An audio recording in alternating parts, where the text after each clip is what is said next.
দিনের পর দিন, মাসের পর মাস, আষাঢ় শ্রাবণের বৃষ্টি ভরা রাতে পাঞ্জাবের বুকে টিকার টিপলাম, স্বপ্নে দেখলাম দেশ যদি স্বাধীন হয় পাঞ্জাবি চলে যাবে, বাংলার পূর্বাকাশে ঝলমল করে স্বাধীনতার রক্তিম সূর্য উঠবে, সেই দেশে, স্বাধীন দেশে বাঙালি আমরা বাস করতে পারবো।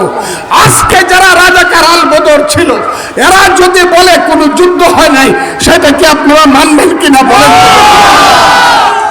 আমি তো এই কথাটাই বলি, যুদ্ধ হয়েছে।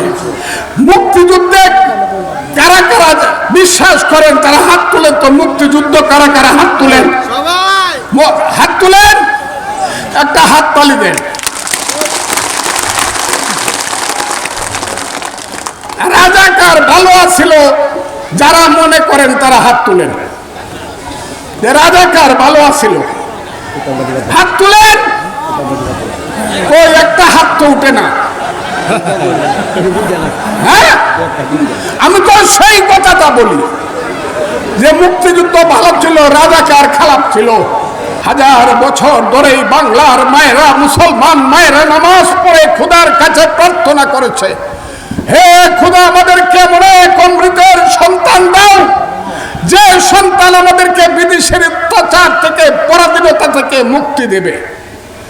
হাজার বছর ধরে বাংলার হিন্দু মায়েরা সন্ধ্যাবেলায় তুলসী তলায় প্রদীপ জ্বালিয়ে ভগবানের কাছে প্রার্থনা করেছে, হে ভগবান আমাদেরকে মনে অমৃতের সন্তান দাও, যে সন্তান আমাদেরকে বিদেশিদের হাত থেকে, নীল সাহেবদের, ইংরেজদের অত্যাচার থেকে মুক্তি দেবে।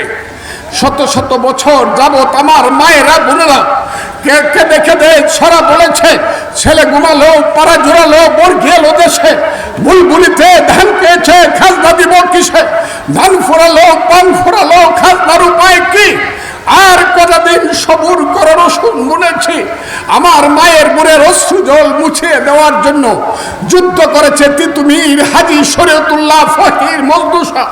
ফাঁসির মঞ্চে গিয়েছে সূর্য সেন, ক্ষুদিরামের মতো বীর সন্তানেরা।